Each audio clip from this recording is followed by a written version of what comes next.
दोस्तों, हम सभी एक दूसरे को देखकर ये सोचते हैं कि हमसे सुखी तो वो है, उसके पास तो घर है, परिवार है, वो कितना खुश है, और मेरे पास तो सिर्फ और सिर्फ दुख है। आखिर असल जिंदगी में सुखी कौन है? आइए दोस्तों, इसे एक छोटी सी कहानी के माध्यम से समझते हैं।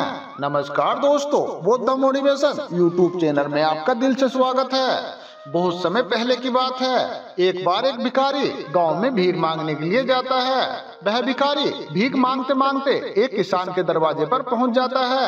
वह भिखारी किसान के घर का दरवाजा खटखटाता है, लेकिन अंदर से कोई आवाज नहीं आती। दरवाजा खुला होने के कारण वह अंदर की ओर झांकता है, यह देखने के लिए कि कोई घर पर है या नहीं। वह देखता है कि किसान और उसका पूरा परिवार एक साथ बैठकर बातें कर रहे हैं। बच्चे किसान के साथ लिपटे हुए हैं, वह खेल रहे हैं। भिखारी को लगा कि शायद किसी ने मेरी बात पर ध्यान नहीं दिया, इसलिए उसने फिर से आवाज लगाई।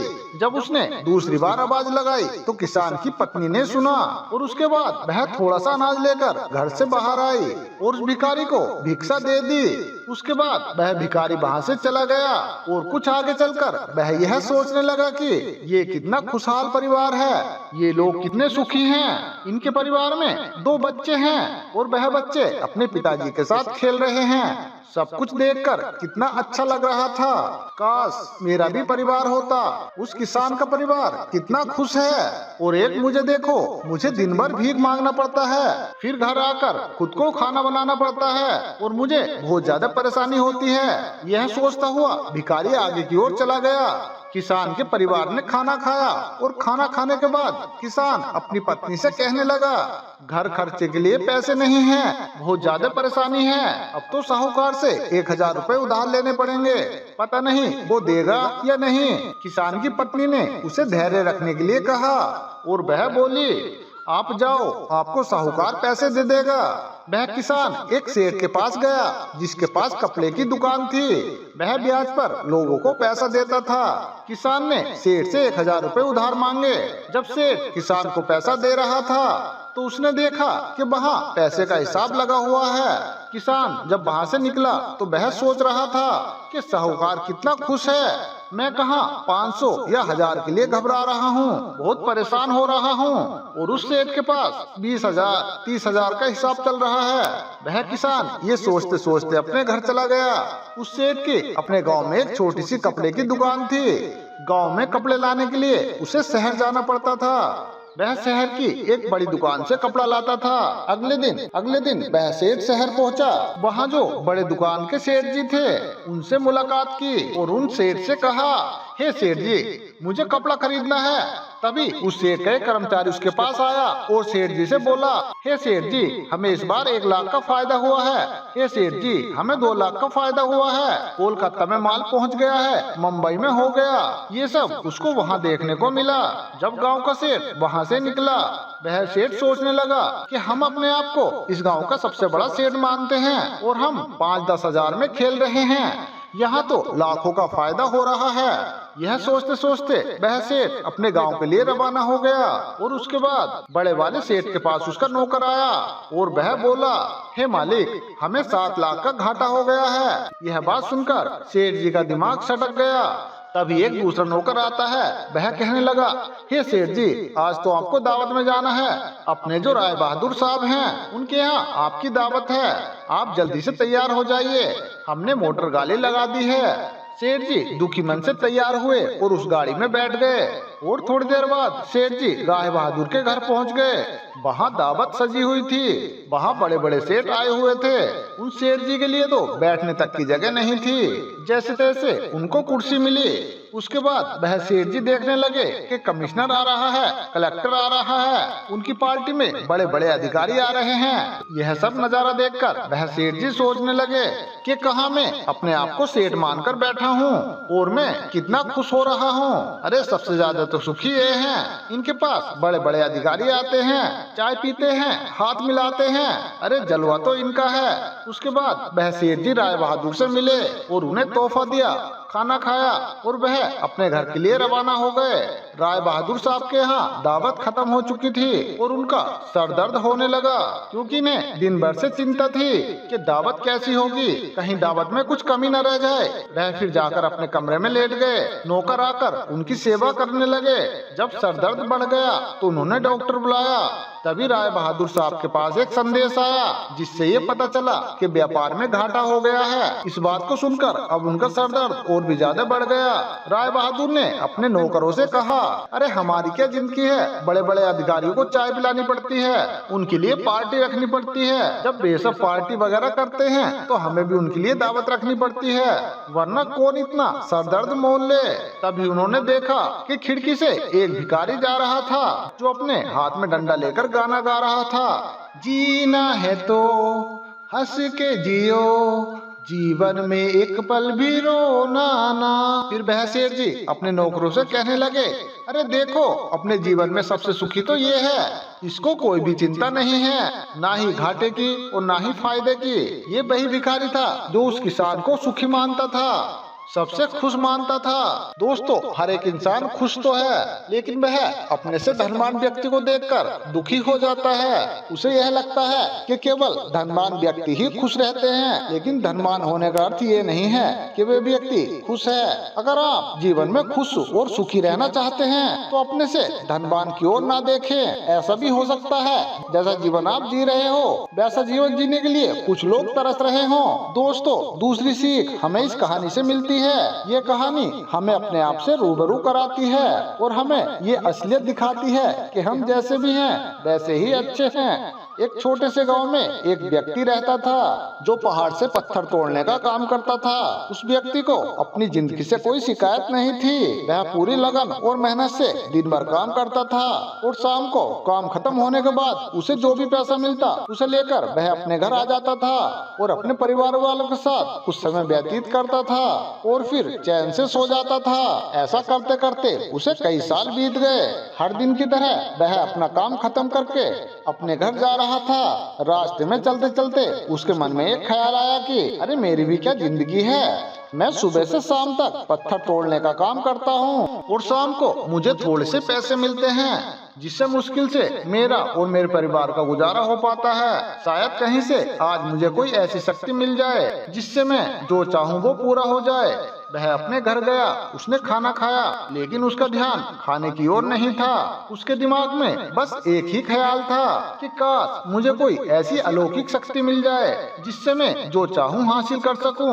वह इस बात को सोचते सोचते सो गया। उसे नींद आने के बाद उसे एक सपना आया। उसने सपने में देखा कि वह हर रोज की तरह अपना काम खत्म करके अपने घर वापस लौट रहा था। तभी रास्ते में उसे एक बहुत बड़ा घर दिखा। तभी उसके मन में विचार आया, काश ये घर मेरा होता और मैं इसका मालिक होता। उसके इतने सोचते ही वह उस घर का मालिक बन गया। उसे यकीन नहीं आ रहा था, उसने जो सोचा वह पूरा हो गया, लेकिन उसकी खुशी अधिक देर तक नहीं टिक पाई। अचानक से उसे एक शोर सुनाई दिया।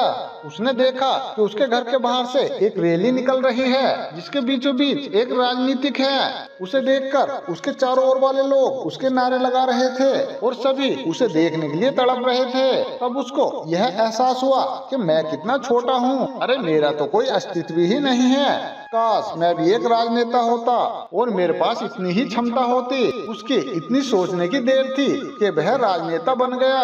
उसकी खुशी का कोई ठिकाना नहीं रहा, क्योंकि उसके पास हजारों लोगों की भीड़ थी और सभी उसको देखने के लिए तरस रहे थे। लेकिन उसकी ये खुशी भी ज्यादा देर तक टिक नहीं पाई, क्योंकि धूप बहुत तेज थी और उस राजनेता को इतनी देर धूप में खड़े रहने की आदत नहीं थी और उसे चक्कर आया और वह बेहोश हो गया।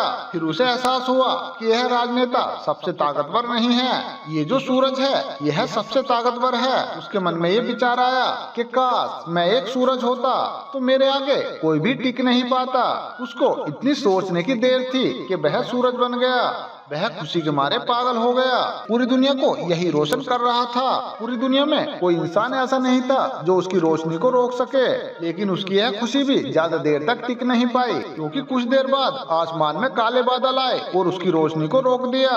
फिर उसे यह एहसास हुआ कि कोई है मुझसे ज्यादा ताकतवर जो मेरी रोशनी को भी रोक सकता है। फिर उसके मन में यह ख्याल आया कि काश मैं बादल होता, और फिर वह बादल बन गया।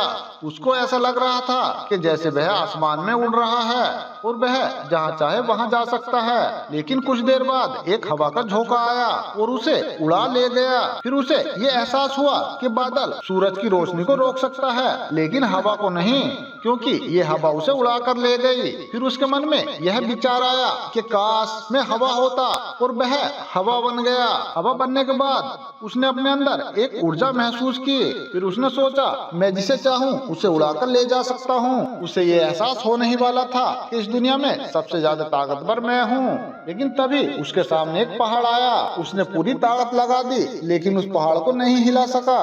फिर उसको यह एहसास हुआ कि कोई है जो हवा से ज्यादा शक्तिशाली है, जिसमें हवा को रोकने का भी दम है। फिर उसके मन में यह ख्याल आया कि काश मैं पहाड़ होता, और फिर वह पहाड़ बन गया। लेकिन हर बार की तरह उसकी खुशी ज्यादा देर तक नहीं टिक पाई।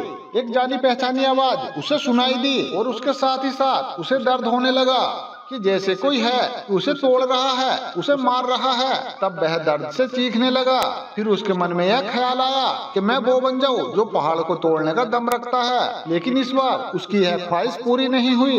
वह चीखने लगा, चिल्लाने लगा। उसने अपनी पूरी ताकत लगा दी, लेकिन इस बार वह नहीं बन पाया।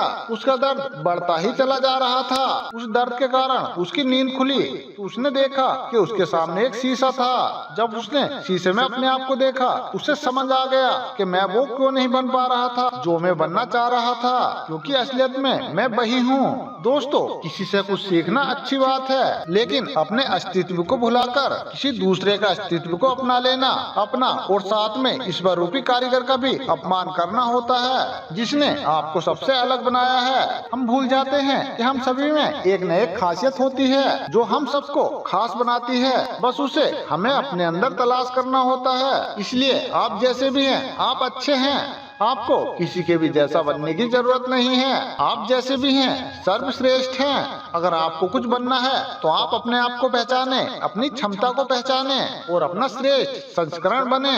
और तीसरी सीख जो हमें इस कहानी से मिलती है, एक गांव में एक राजा था जिसने अपने जीवन काल में कई लड़ाइयाँ जीती और काफी हद तक अपने साम्राज्य का विस्तार किया था, क्योंकि समय के साथ साथ राजा की सूझबूझ और उसका साम्राज्य बढ़ता गया। वह राजा अपने सामने वाले राजा को परास्त करके उसके साम्राज्य में अपना झंडा गाड़ देता था, या फिर शत्रु उसके सामने आत्मसमर्पण कर देता था। उसके साम्राज्य के अंदर भी सुख और शांति का माहौल था। लोग बिना किसी डर के खुशी से रहते थे। इसी तरह राजा का जीवन अब 56 वर्ष का हो गया था। राजा बहुत खुशी और धूमधाम के साथ रहता था, लेकिन अब वह बूढ़ा हो चुका था। उसका एक बेटा था जिसकी उम्र केवल 16 साल की थी। राजा इस बात को जानता था कि इतने बड़े साम्राज्य को थामना बहुत मुश्किल की बात है। उसके लिए बहुत सारी समझ और होशियारी होनी चाहिए। जो सारी बातों को अपना लेता है वह इतने बड़े राज्य पर आसानी से शासन कर सकता है। तभी राजा ने अपने बेटे को अपने कक्ष में बुलाया और कहा कि सुनो बेटा, इस बात से कोई फर्क नहीं पड़ता कि आप 16 साल के हो या 56 साल के। लोग दुनिया आपकी हैसियत के हिसाब से आपकी इज्जत करेगी। हर कोई ये चाहता है कि लोग उसकी इज्जत करें, उसे मजबूत समझे। लेकिन ये बात इतनी आसान नहीं है। अगर आप ये चाहते हैं कि लोग आपका सम्मान करें तो सबसे पहले ये बात याद रखिएगा कि कभी भी किसी से अपने खुद का सम्मान करने को ना कहें। किसी से अपने सम्मान की भीख ना मांगे। ये एक कमजोरी की निशानी है, क्योंकि सम्मान दूसरे लोगों के लिए एक शक्ति है। आप बने इतने अनमोल और शक्तिशाली जिससे कि लोगों को आपका सम्मान करना पड़े। क्या आप जानते हैं कि लोग समुद्र का सम्मान क्यों करते हैं? क्योंकि वह किसी को भी अपना सम्मान करने के लिए नहीं कहता है। समुद्र की शक्ति से प्रभावित लोग उसका सम्मान करते हैं, क्योंकि वह एक शक्तिशाली है। लोगों के मन में समुद्र के सम्मान के अलावा आपके पास समुद्र के बराबर ताकतवर बनने का और कोई चारा नहीं है, ताकि लोगों को किसी भी स्थिति में आपका सम्मान करना पड़े। इसके लिए स्वयं को आप जीवन के हर एक पहलू में मजबूत और शक्तिशाली बनाएं। अपना वादा हमेशा पूरा करें, इससे आपको स्वचालित रूप से सम्मान मिलेगा। साथ ही आप दयालु बने और दूसरों का भी सम्मान करें। ये याद रखें कि हमेशा दूसरों से सीखते रहें। आपके जीवन में कुछ न कुछ घटित होता रहता है, आप कभी भी सब कुछ नहीं जान सकते।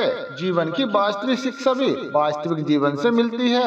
युवा अवस्था में आप जितनी भी चुनौतियों का सामना करेंगे, आप उतने ही अधिक मजबूत बनेंगे। आने वाले समय में आप और अधिक प्रगति करेंगे। यह जीवन का वो समय है जहां आपको लड़कियों के प्यार में नहीं पड़ना है, बल्कि खुद को मजबूत बनाने पर ध्यान केंद्रित करना है। जब आप एक अनमोल और शक्तिशाली व्यक्ति बन जाएंगे, आप अपने जीवन में बेहतरी लाएं और आगे बढ़ना शुरू करें। जब आप आगे बढ़ने लगेंगे तो कुछ लोग आपको पीछे खींचने की कोशिश करेंगे। यह लोग आपके मित्र या आपके परिवार में से कोई भी हो सकते हैं। ये लोग आपके सपनों का मजाक उड़ाएंगे या आपको ऐसी आदतें अपनाने के लिए कहेंगे जिससे आपका समय और ऊर्जा बर्बाद होती है, क्योंकि वे आपको आगे बढ़ते देखना नहीं चाहते हैं। वे आपकी प्रगति से ईर्ष्या करेंगे क्योंकि वे अपने काम करने में असमर्थ हैं, आलसी हैं। वे नहीं चाहते कि आप उनसे आगे जा सकें। साथ ही लोग आपको पीछे खींचने की कोशिश करेंगे, क्योंकि ये दोस्ती थोड़े समय के लिए मनोरंजन के लिए बनाई जाती है। इसलिए आप जब उन चीजों को करना बंद कर देंगे, क्योंकि उनका मजा कुछ समय के लिए कम हो सकता है जो वह आपके साथ बिताते थे, इसलिए वे आपको पीछे खींचने की कोशिश करेंगे और वे आपको अपने जैसा बना देंगे। यदि आप ये बात सोच रहे होंगे कि मुझे इतना त्याग क्यों करना चाहिए, जीवन तो आराम से जीना चाहिए, एक बात का ध्यान रखना चाहिए, यदि आप अपने लक्ष्य के लिए अपनी इच्छा नहीं छोड़ेंगे तो आपको अपने लक्ष्य का बलिदान देना होगा। यदि आप अपने लक्ष्य के लिए हार नहीं मानेंगे और कुछ समय के लिए मौज मस्ती में फंस जाएंगे तो जीवन के अंतिम चरण में आपको पछताना पड़ेगा। राजा ने अपने बेटे से आगे कहा, जब आप अपने लक्ष्य के लिए काम करना शुरू करेंगे तो आपको ऐसे नए लोग मिलेंगे जो आपको समझेंगे और आपको आगे बढ़ने में मदद करेंगे। इसलिए आप उन लोगों को प्राथमिकता देना शुरू करें जो आपके मूल्य और लक्ष्यों में संलेख हों। बस उन लोगों से दूर हो जाएं जो आपको रोक रहे हैं और उनके साथ रहकर आपका भविष्य अद्भुत हो। वह बुरे लोग आपके परिवार के सदस्य या आपके दोस्त भी हो सकते हैं, इसलिए उनसे दूर से ही प्यार करें और अपने लक्ष्य का ध्यान रखें। लक्ष्य पाने के लिए आपको सफल आदतें अपनानी होंगी। कई बार आपको दूसरी जगह जाकर रहना पड़ता है, आपको भी अकेलापन महसूस हो सकता है, लेकिन यह बुरा नहीं है। अगर आप कुछ समय अकेले रहेंगे तो अच्छा है, क्योंकि इससे यह समझने में मदद मिलती है कि आप वास्तव में कौन हैं और आप जीवन में क्या हासिल करना चाहते हैं। दोस्तों, यह कहानी हमें सिखाती है कि हर एक इंसान खुश तो है, लेकिन वह अपने से धनवान व्यक्ति को देखकर दुखी हो जाता है और उसे ये लगता है कि केवल धनवान व्यक्ति ही खुश और सुखी है। लेकिन धनवान होने का अर्थ ये नहीं है कि वह व्यक्ति खुश है और सुखी है। अगर आप जीवन में खुश और सुखी रहना चाहते हैं तो अपने से धनवान व्यक्ति की तरफ ना देखें, क्योंकि हो सकता है कि जो जीवन आप जी रहे हो वैसा जीवन पाने के लिए भी कुछ लोग तरस रहे हों। तो दोस्तों, अब आपको जवाब मिल गया होगा कि जीवन में हर वो इंसान सुखी है जो अपने से ज्यादा धनवान व्यक्ति की तरफ नहीं देखता। हमारे अंदर क्या खूबी है, क्या विशेषता है, ये बात हम कभी समझ ही नहीं पाते। आज जिसको देखो वह दूसरों के जैसा बनना चाहता है, वह किसी और की जिंदगी जीना चाहता है। हर किसी व्यक्ति की एक अलग ही खासियत होती है, बस उसको समझने की और अपनी क्षमताओं को पहचानने की जरूरत है। जिस दिन आप अपनी क्षमताओं को समझ जाएंगे, बस उस दिन से आपके अंदर से किसी और के जैसा बनने का या किसी और के जैसा जीवन जीने का ख्याल निकल जाएगा और आप अपने जीवन को अच्छे से जी पाएंगे। तो दोस्तों, कैसी लगी आपको ये कहानी, आप हमें कमेंट सेक्शन में जरूर बताना, और अच्छी लगी हो तो इस चैनल को सब्सक्राइब जरूर कर लेना। तो मिलते हैं दोस्तों इसी तरह की एक और कहानी लेकर। जब तक आप अपना ध्यान रखिए और हमेशा खुश रहिए।